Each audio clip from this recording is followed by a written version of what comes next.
on talking with me today. Thank you. Thank you. Good to be here.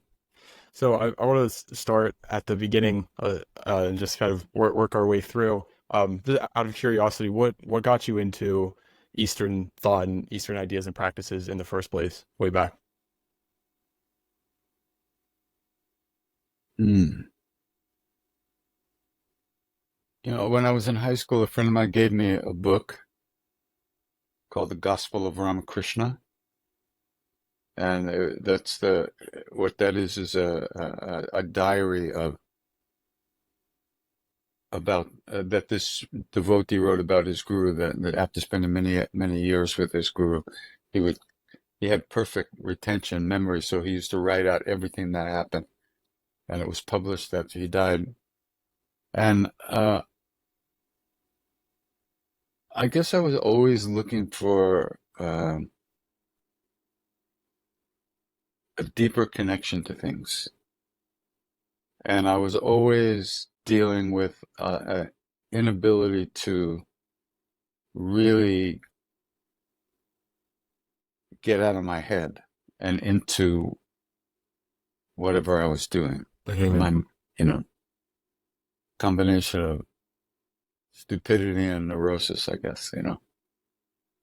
So when I read this book, it blew my mind because what they were describing was these incredible interactions with a really great saint, a really great yogi.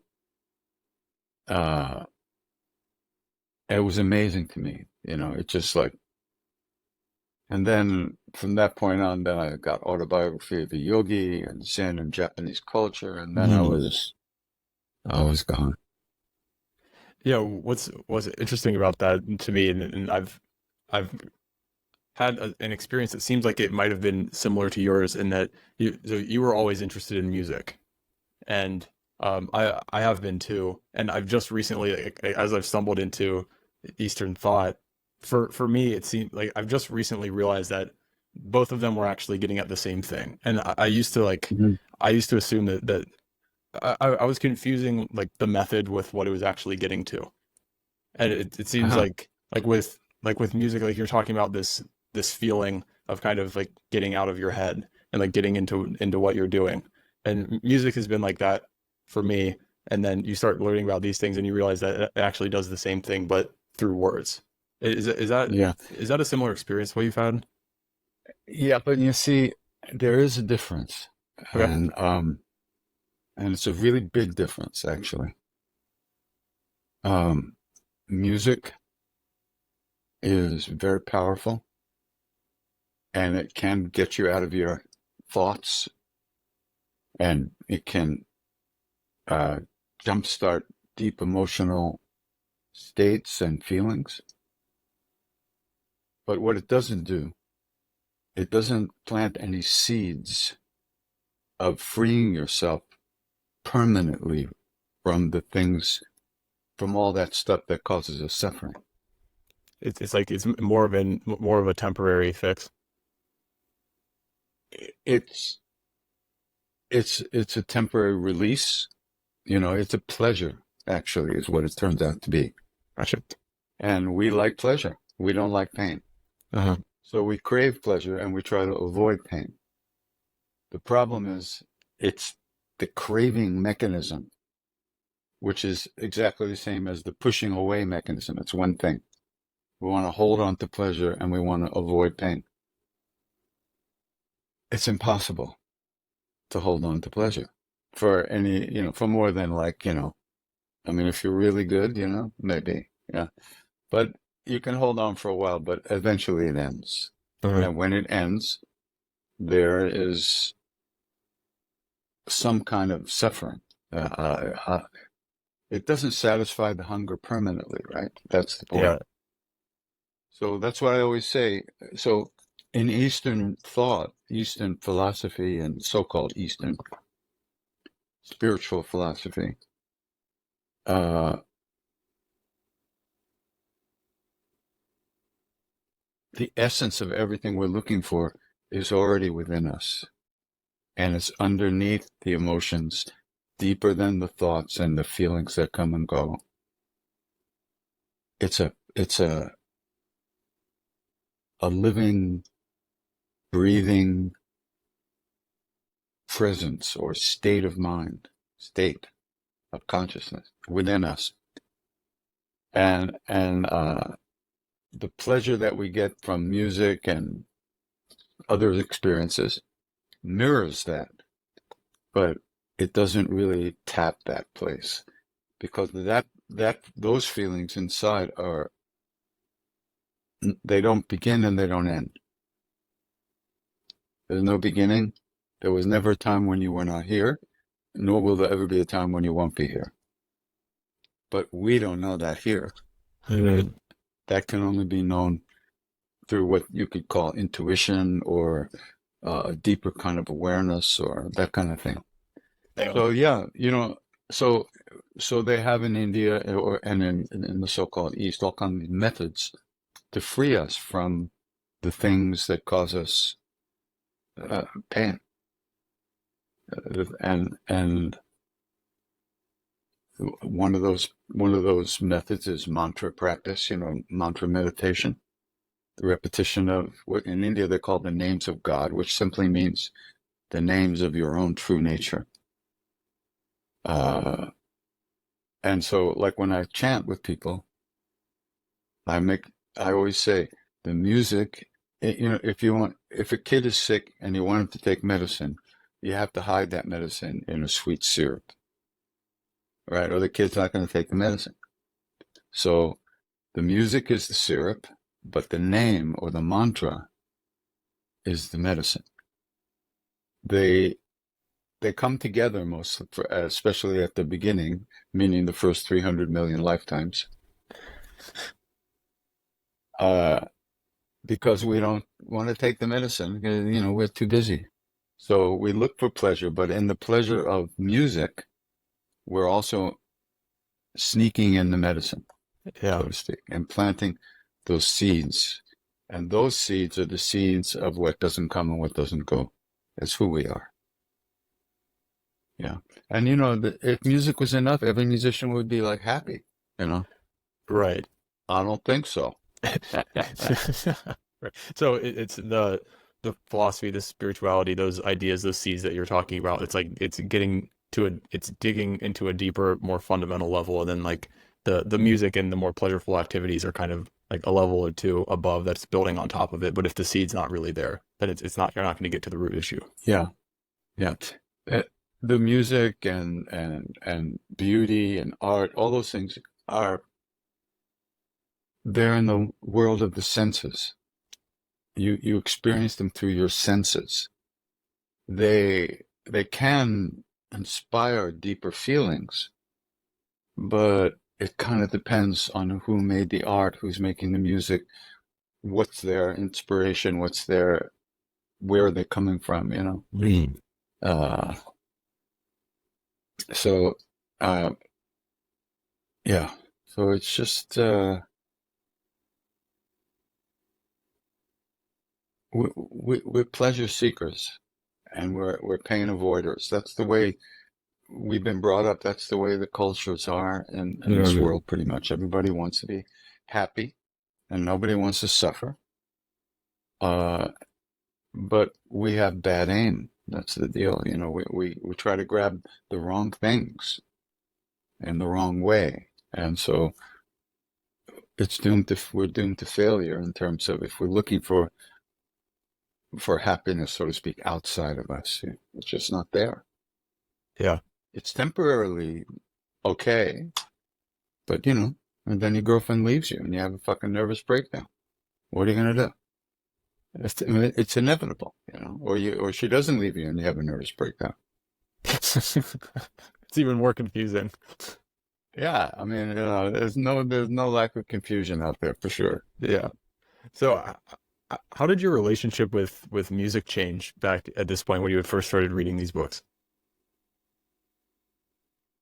Well, still at that point, I was pretty young, and I was really into the blues, because it gave me I could relate to it, I felt it. It was very deep for me, and it really saved me all through my teens, and early on, because it was my only way out. And it was just it's you know, uh, it's a gentle ripening process over years. You think you know something. I mean, even if you don't really think you know something, you act as if you, but then something opens up, you go, oh, and then you're a little deeper in there. And then, oh, so it's a process. But Healing. that process has to be cultivated. It doesn't happen by accident.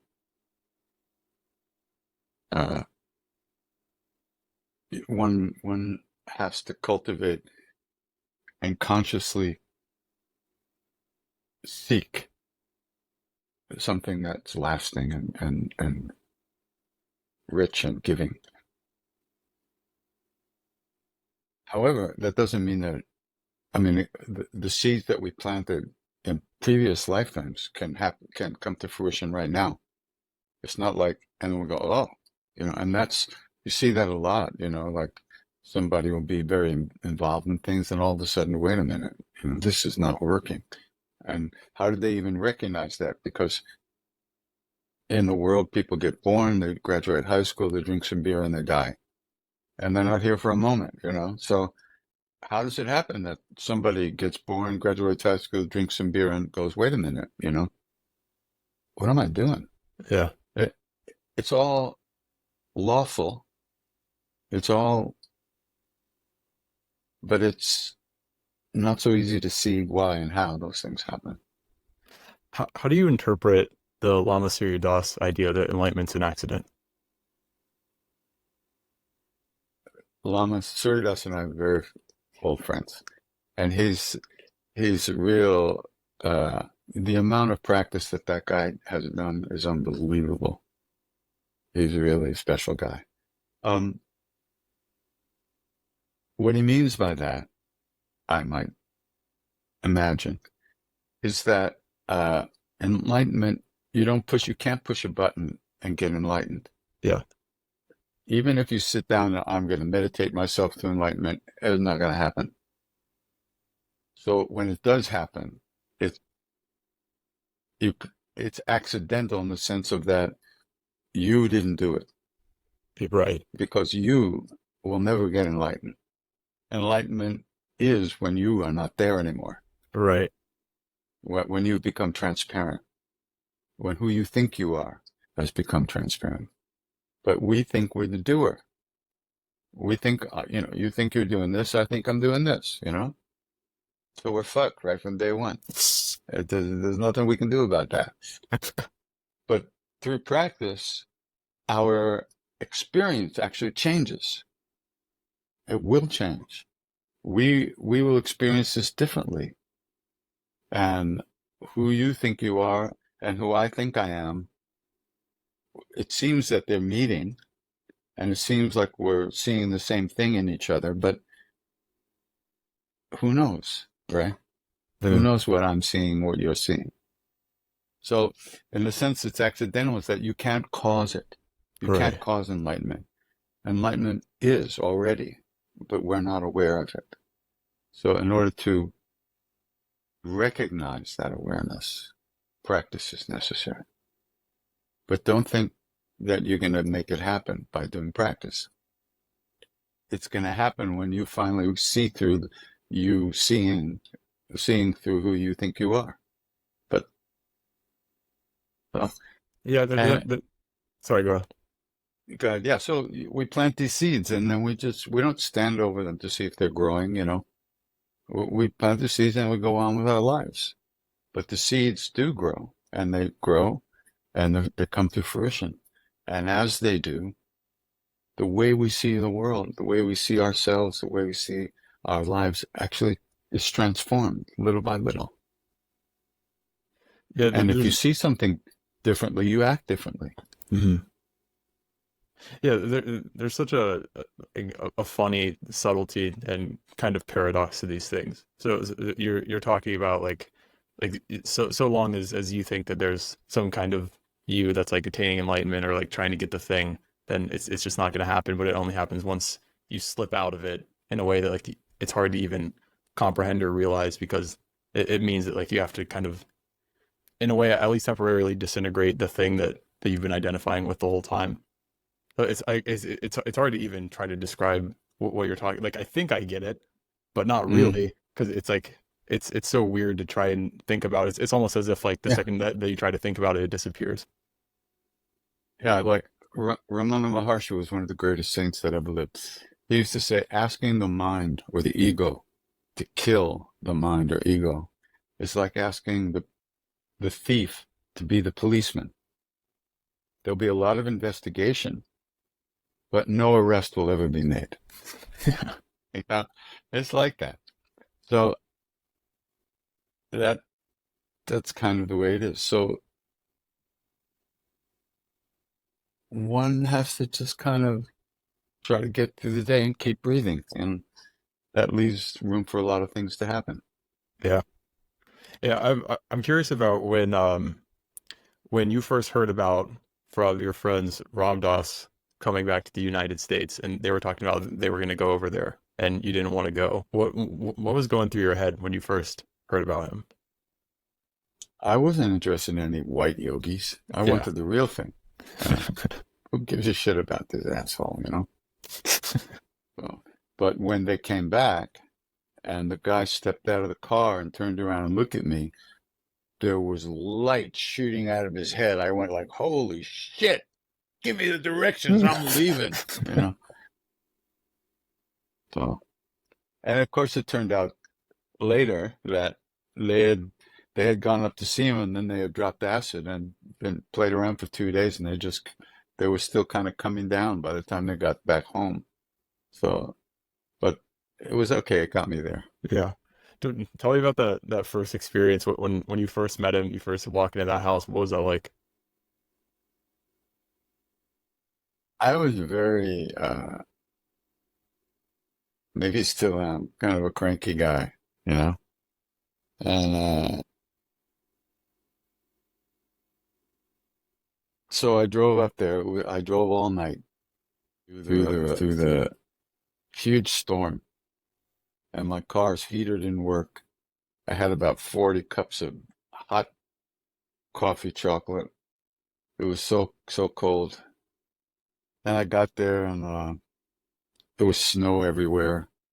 I parked the car, turned the engine off, and there was a hole in my muffler. So all night long, it's been like, you know. So all of a sudden, boom, silence. It was so quiet. And I felt this thing in my chest go, whoop. And I thought, what the fuck is that? Am I having a heart attack? What's going on here? All right, that's weird. So then I walked up and I knocked on the door, and this guy opens up the door, you know. He has a beard, and he just points up the stairs, right? And I thought, oh, these people, I got to get out of here. These Like people are these guys fucking are crazy, you know? But it was too late. And that turns out to be Ramesh Rodas. He opened the door for me. And he's the one who wrote Ram Dass's book, Being Ram Dass, you know? Mhm. He's one of my best friends, of course, longtime best friends.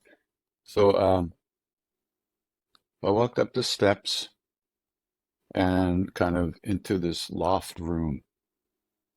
And on the other side of the room, Ram Dass was sitting. There was a mattress on the floor, and he was sitting, kind of meditating or leaning up against the wall, and his eyes were closed.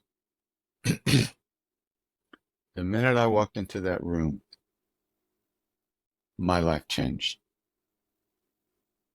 The minute I walked into that room without a word being spoken, without eye contact, something happened in me, and I knew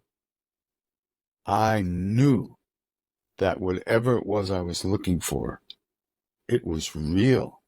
It existed. It was in the world, and you could find it. And just like that, a blink of an eye. And that was the beginning of the rest of my life. And that was like my first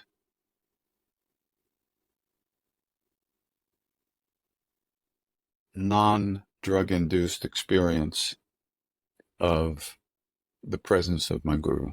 Right. That was Maharajji. And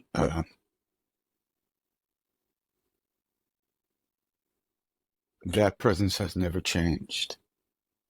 That's been with me from that moment, even before that moment, of course, but that was my first awareness of it that I remember. But I've spent most of my life not remembering to look, not allowing myself to feel that,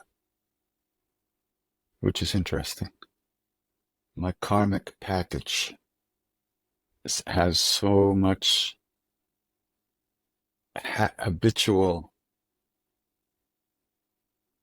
heaviness that I don't allow myself to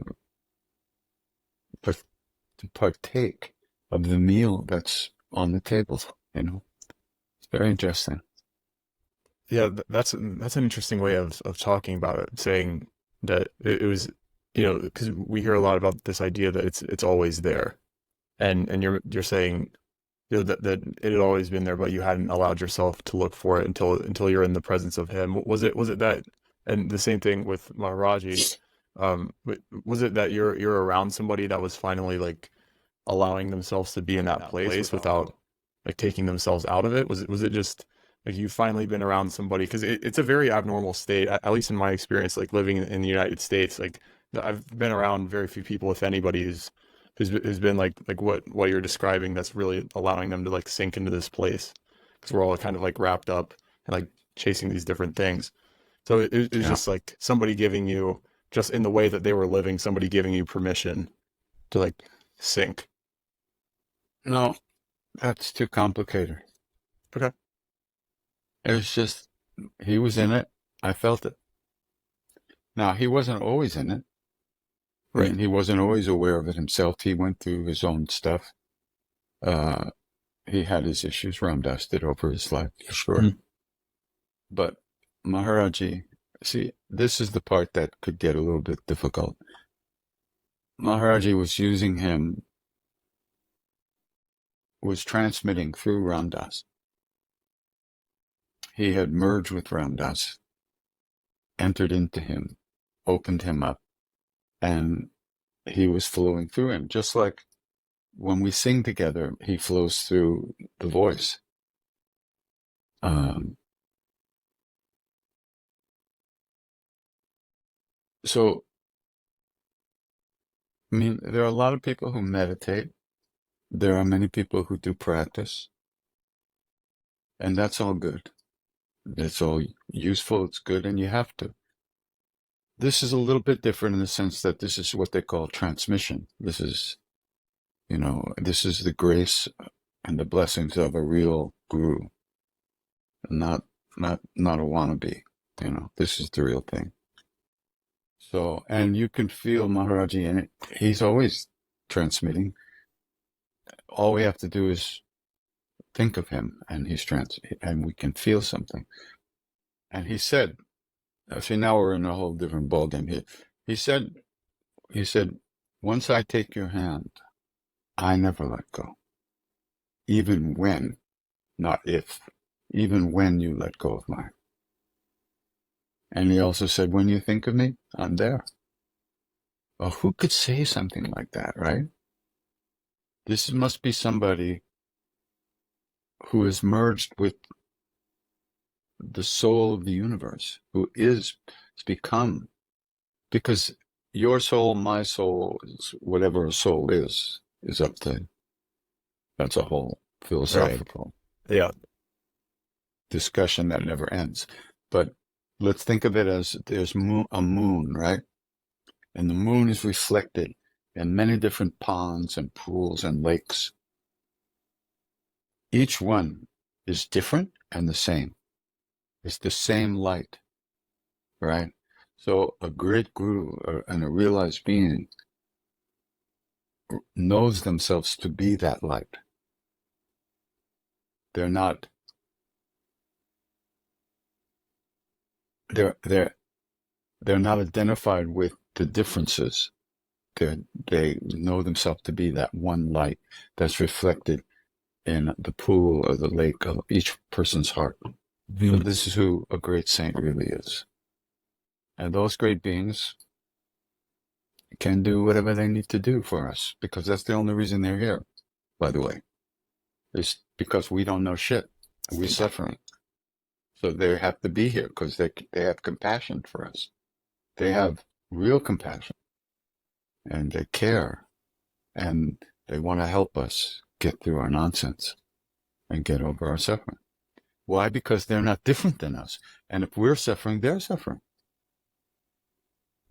And so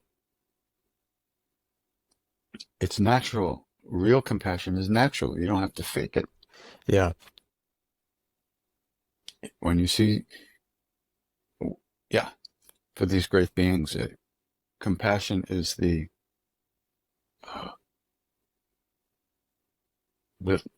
world they live in. Yeah. What you said about compassion is something that I think about sometimes. It's like there's not that it's necessarily, bad. Like there's worse things to do, but there's something weird about contrived, quote unquote kindness or compassion. And it sounds like you're talking about if you're in a certain state, then the real thing actually just kind of emerges of itself naturally. You don't have to like push it out.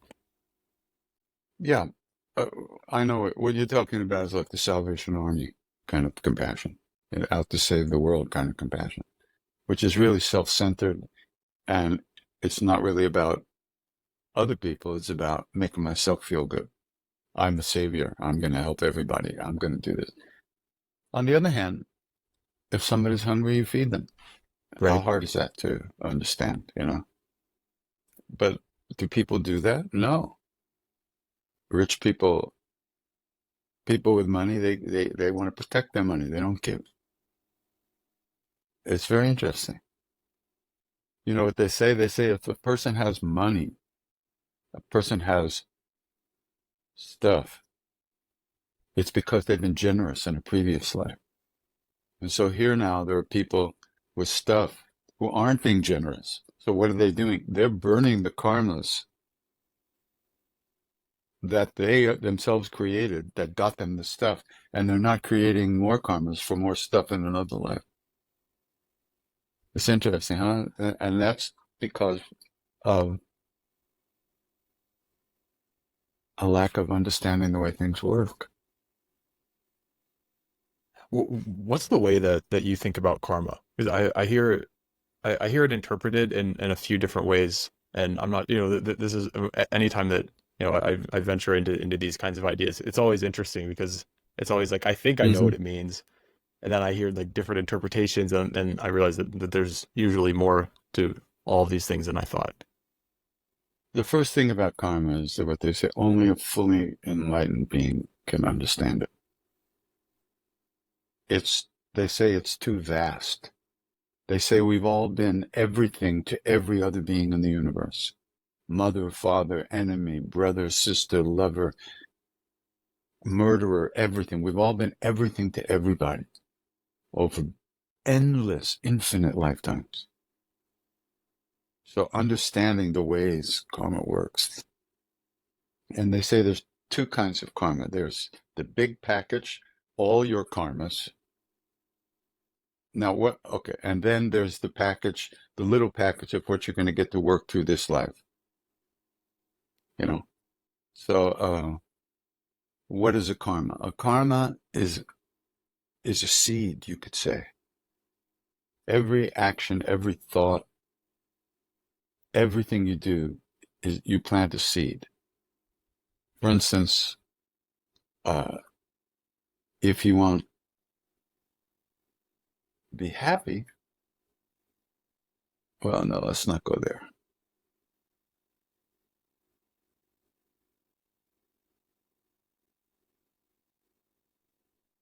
It's like an ocean, waves on the ocean, okay? You're standing at the beach and waves are coming at you from some big storm way out that may have happened last week out on the ocean, but the waves are still coming, right? But how you meet that wave, if you push against the wave, you, that energy, you created that kind of energy. If you allow the wave to break over you and even if it knocks you down, fine, you fall, but you get back up. If you don't fight against it, that's a different type of action you took, right? And that created a different type of seed, planted a different type of seed. If you keep fighting the waves, eventually, you know, but if you allow them to come over you and so what this in daily life, many things happen to us all day long, all life long. How we meet each moment is what's ultimately important.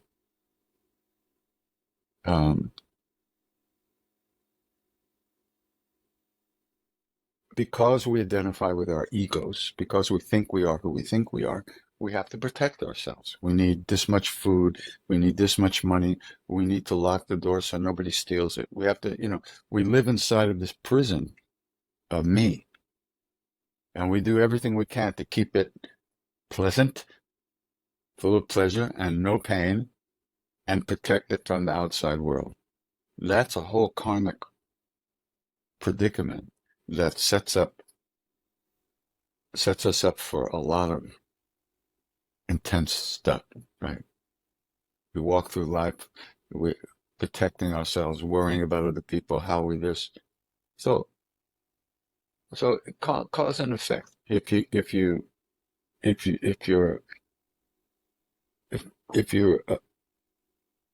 tap into the caring about people and treating yourself well and treating others well, you create an atmosphere around you out of which other actions happen. If you live in fear and anger and anguish and violence, you're living in a different type of cloud. And out of that, other actions will arise, different reactions to the same thing, right? Yeah. So it's just because karma doesn't start now. Now is the result of all the previous karmas. So how we're living in this moment already is mostly conditioned already. We do get a vote. But, like people say, yeah, I can smoke if I want. Yeah. I had Knowing that it causes you cancer, sure you can, but why would you? If you were clear-minded, why would you cause yourself suffering? So a person who makes that kind of decision, you see, is not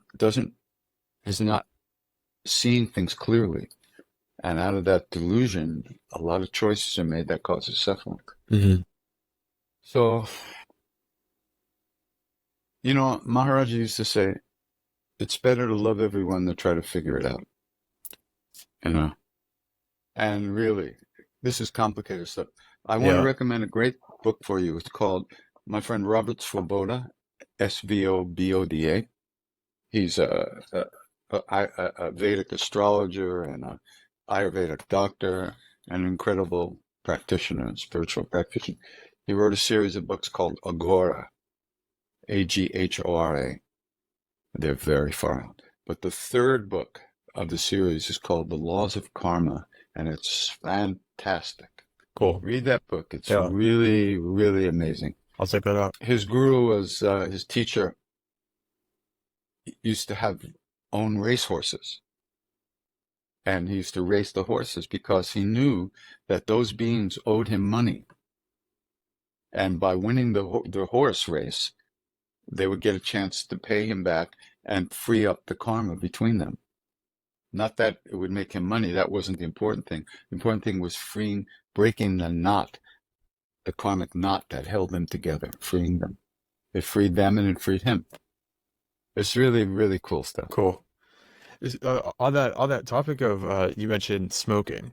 What are your thoughts on forms of like prohibition or prescriptions or guidelines of like what not to do? Like whether it be like drinking, smoking. Like what are your is it that if you're like you said that you won't do it if you're in the right state, if you're in a clear enough awareness. Does it really just come down to that, to being in the right, and you just naturally won't do those things, or like what are your thoughts on navigating stuff like that?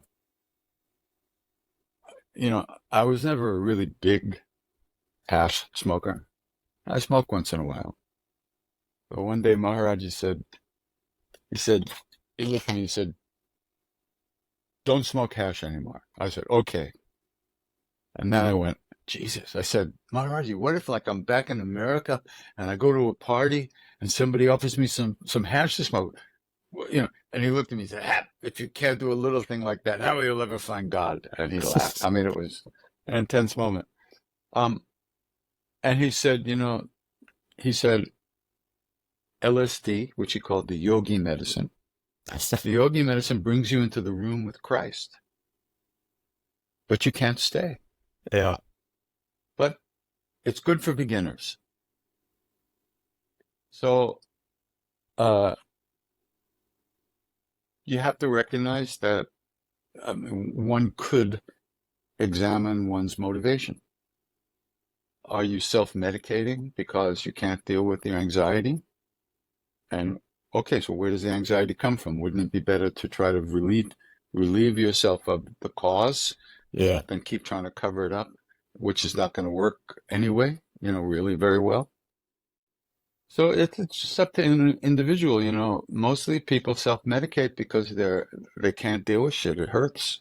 right, And we're all heartbroken. We've all been betrayed. And to get through the day is with carrying that weight of suffering is really it's not easy. But but are your own actions creating more suffering, or are they actually trying, or are they helping? Only you know. yeah, Nobody else can tell you what to do. Anybody who tells you what to do, they better know what they're talking about, and most of them don't, because the ones who really know don't tell you what to do. yeah. But you have examples of Maharaji doing that with you. What was his teaching style like with you in that sense? Teaching style, he didn't teach. We just hung around. Okay. We hung around. He led us into the room where love lives. Our own minds took us out. And then he let us, the door was always open, but we took ourselves out. So then he hit you with a banana from 30 feet away when you weren't looking. And you turn around and he goes, and you're back in the room. That's how he taught us. That's how he kept bringing us back into the room where love lives, where our minds couldn't hurt us. But then our natural stupidity would kick in and we were gone again. Then he would bring us back. And he knew what everybody. There's a really cool book called, it's the first book, Parvati Marcus put a book together Is it Love called, Everyone? yeah, Love Everyone, yeah. Yeah. And she's reconstructed like how the days were. And if there were 20 people there, you have 20 completely different versions of what happened that day. It brings. 20 different versions of what was said, 20 different versions of what was done, 20 different versions of and because he lives, a great guru, a real master, is what they call antaryami, the indwelling presence. So he lives inside of you, not as him, as you, as who you are. And so he knows everything you think, everything you want, blah, blah. So he can talk to you from inside you, even though it's coming from that body, Right. And so 20 different people had 20 different experiences of the day, because for each one, at the same time, he was talking from the inside of each person there. And this went on 24/7, 365. There was no break. He was completely, totally, absolutely beyond, and still is, actually. So He didn't go anywhere. We did. so it's he's you're being around like somebody in a certain state embodying a certain thing, and then once you're there, like you can be that as well. And he's paying attention to see like when you kind of when you get like lost in thought or kind of taken out, and he's just guiding you back to that place in the way that works best for you. You could say that, yes. That's your version Okay, of yeah, what it looks like. From his point of view, I can't imagine what it looks like because there's no one in there doing anything. It just happens. yeah, He's not thinking like, oh, that guy's thinking that, let me do this. No, it just happens automatic yeah. because it's all this, it's, it's the state of grace manifesting constantly in every form. So, yeah, it was a great blessing. And, people ask me all the time, oh, I need a guru. I want a guru. I say, you don't know what you're talking about. Really, come on. Guru lives inside of us. It's not out. It's not something outside. But the romantic version of it all, oh, I want to find a guru. You don't find a guru, first of all. The guru drags your miserable ass to them Yeah. when you need to be there. If you don't need to be there, you just keep dragging your own miserable ass around. At Mhm. least you think that. But it's not like that. Guru lives inside as your own true nature, which is always with you. But people are very habituated to not paying attention, not being mindful, not being aware, just being lost in going through their day completely asleep, which is how we spend most of our lives, asleep. Mhm. But when you wake up, you see it's always been there. This dream that we live in, it's very uh, frustrating, really. But you can get over that. Mhm. But not if you're thinking you're going to go find a guru somewhere. That's a waste of time. It's missing a Deal with point. the shit you have to deal with. You don't have to look very far to find your own nonsense. Believe me. Yeah, I like what I've heard Ram Dass talk about where it sounds like he's kind of describing this his way of living is like you can notice he calls it like the guru coming in drag as far as I understand like whenever there's that thing that like gets you wrapped up then you realize like oh that's what it is like it's not this thing that has to be captured inside of a given form is and again like this is kind of me Yeah, like thinking yeah, out loud as I'm trying to like piece together these ideas that are fairly alien to me which is yeah, why it's fun like exploring into this world but it sounds like that's what he's talking about it's like it's just whatever the thing is that like reminds you to come back that's kind of what the guru is like Parvati I think she said that it means like remover of darkness so like wherever that's found. hmm. What was that? The last thing you said, Doug? I think it was Parvati Marcus. I think she told me that the technical definition of guru is remover of darkness. So it's That's one of like them. wherever Yeah, you find that guru. thing. It's one of the definitions. The one who removes the darkness. Yeah, and the darkness is just simply the absence of light. Hmm. The light immediately removes the darkness. It's not doesn't have to do anything. It's nature because darkness is simply the absence of light. So once there's light, there is no darkness. It's not and the light is always there, but we're not looking. Hmm. We're not recognizing it because we're too busy. We're programmed by our cultures to not be able to pay attention to what's going on within us. So it's a very gradual shift in the way you move through your life and through your day. Um, if we want this, if we want sweet fruit, we have to plant seeds for the sweet fruit. We can't be planting weeds and expect fruit to come from it, which is pretty much what we do. But it's very hard to, I remember when I first read about uh, what they call bodhicitta in Buddhist circles. Bodhicitta, which is the mind of compassion.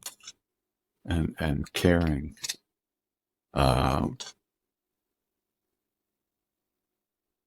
I said, what the, who cares about that? I just want to be. I want to, I want to feel good. I want to get my samadhi. Yeah, but it doesn't work like that, unfortunately, because we're all in this together. And if one person is suffering, we're all suffering. So, and because we think about ourselves all the time, 24/7, 365. All we do is think about ourselves. How am I doing now? How am I doing now? They like me, they don't like me. Am I tall enough, short enough, fat enough, big enough, fast enough, slow enough? What am I, it's always about me. To even begin to think about other people is amazing. And it's not easy. It only happens, in a sense, you could say it only happens if you've already planted those seeds at some time previously. I mean, most people just grow up and no blame to them. They want to marry, get a job, get a career, make a lot of money, be happy. That's, it just doesn't really work like that. It doesn't work like that. To even have the inkling that it doesn't work like that, where would that inkling come from? It comes from the seeds it comes from the seeds we've already planted, right? Otherwise it couldn't come. Nothing comes from nothing, actually. Nothing is not nothing, but comes from nothing. If you wake up, you planted the seeds for that already, or it couldn't happen. If you're interested in this stuff at all, most people aren't really, in terms of actual numbers. In the world, there are 8 million beings. How many? 800 million beings or something like that? No, more. Billions of people, right? There's a couple of billion people on the book. It's a I very think we're at small like 8 percentage of billion people. now. Really? We've been busy, I guess. Yeah, no kidding. Since I last looked. Yeah, it's ramped up quite a bit. So Yeah. what was it for you, do you think, in Kirtan that really lit you up specifically?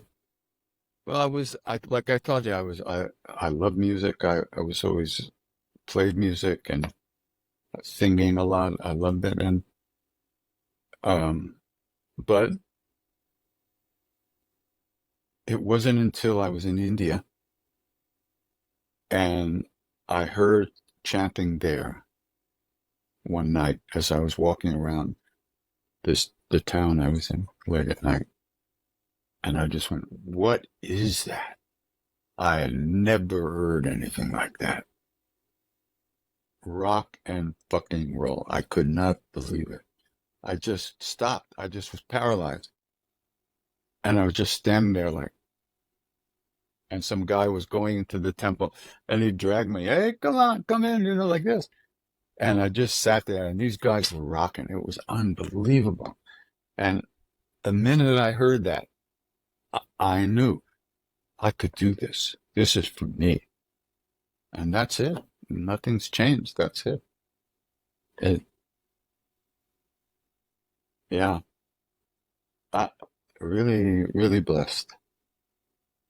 Yeah, it was really cool to come across your videos on YouTube. That's I think when because I'd heard your name around I think the first time I heard your music was actually when I was preparing for an episode with Parvati, and we were talking about Whisper in the Heart. She might have had like a section about you in there or something, and for some reason I was like, oh yeah, I've heard of this guy, like I'll look up his music, check it out, and I saw a couple of the videos on YouTube, and it just seemed so interesting. It was unlike like anything that I'd heard before. Like nothing Ah, like no form of music that, or I mean maybe I'd heard it but I hadn't paid attention. But for some reason it struck me in a different way, and it was really interesting, and like seeing all those people, like seeing this atmosphere that you're creating with this music. Um, when you're playing, what's your way of thinking about it? Like what do you think that you're doing? Are you thinking, or are you just kind of like the letting it last come thing I through? want to do is be thinking. The Okay. last thing I want to do is be thinking, that's for sure. Um, So I'm just singing to him, that's what I do. And